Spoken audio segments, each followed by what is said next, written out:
Antes de la luz, no había oscuridad ni tiempo, solo estaba Dios. Y en ese estar no tenía compañía ni reflejo. No había siquiera silencio. Durante lo que luego llamaría eternidad, pensó, y entonces se extendió como una grieta en la nada y de esa grieta surgió la primera luz. Dios lo observó, no le respondió. Entonces hizo más. Extendió la luz, la curvó, la rompió en fragmentos, encendió estrellas que ardían sin propósito, las dispersó en un vacío que ahora tenía forma, creó distancia para poder recorrerla y movimiento para no quedarse quieto, pero en cada rincón al llegar seguía estando solo. Así que descendió, tomó un fragmento de materia y lo apretó entre su voluntad hasta que se volvió tierra, la cubrió de agua, separó lo seco de lo húmedo.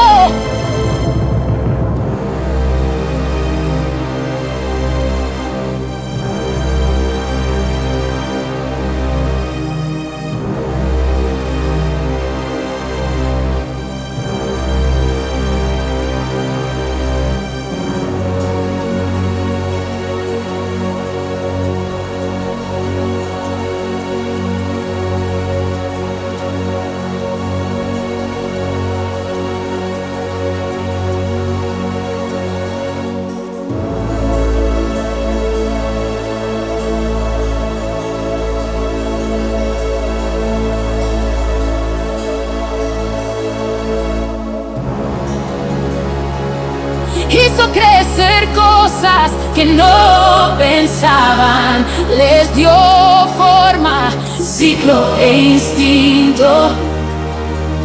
Y entonces los animales respiraron, corrieron, cazaron, huyeron, se multiplicaron sin saber que lo hacían. Dios los miró largo tiempo. ¿Me ven?, preguntó.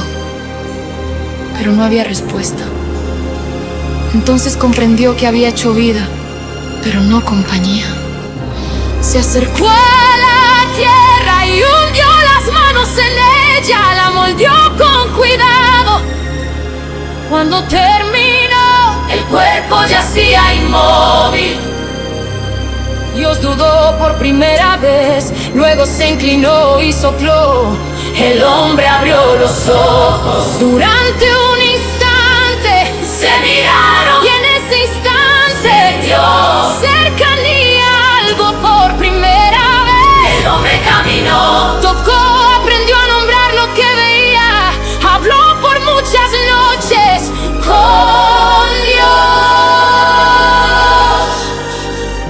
Se conocieron profundamente, pero cada vez que miraba a Dios, lo hacía con una mezcla de reverencia y distancia, como si supiera que estaba ante algo que no podía alcanzar.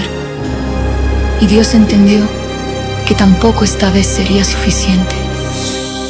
Así que lo durmió, abrió su carne y tomó de él otra forma.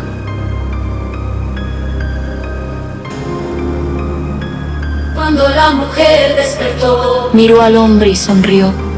Algo en ese gesto ocurrió, fuera del alcance de Dios. Se buscaban no porque entendieran el mundo, sino porque se entendían entre ellos.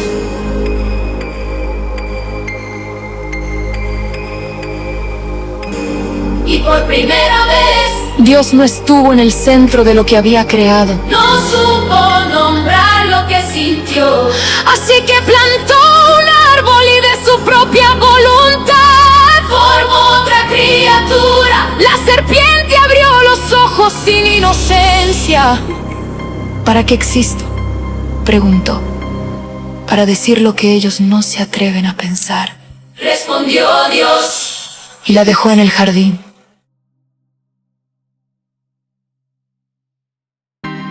Un día la mujer pasó cerca del árbol y escuchó la serpiente.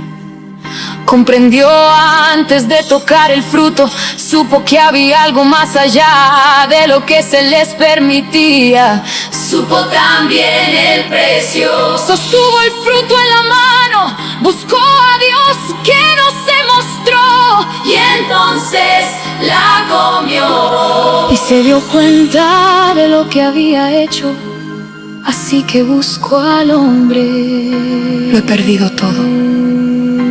Debo de irme para que no te hagan daño. No quiero que vengas conmigo. El hombre no respondió de inmediato. La miró como si verla fuera más importante que cualquier otra cosa. No voy a dejarte, dijo al fin. Tomó el fruto de su mano y lo mordió. Dios apareció entonces y les gritó con el sonido de tormentas. Ellos le rogaban que tuviera piedad por el otro. Entonces Dios los miró a ambos durante un instante. Quiso deshacerlo todo, volver a la nada, pero no lo hizo, porque en medio de su error había visto algo que no podía crear por sí mismo. Ellos se tomaron de la mano. Van a irse, dijo Dios. Ya no pertenecen aquí. Entonces, ambos se fueron con las miradas apagadas y pocas esperanzas. Sin embargo, antes de que cruzaran el límite del jardín, Dios llamó al hombre. El hombre le preguntó a Dios cómo podrían vivir ellos sin Dios, y que no valía la pena intentar. Y entonces Dios le mostró.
Y en ese instante, el hombre, a pesar de lo que vio, entendía que no estaba solo. Está bien, dijo. Dios los dejó ir. Y permaneció observando un mundo que ella no podía controlar del todo.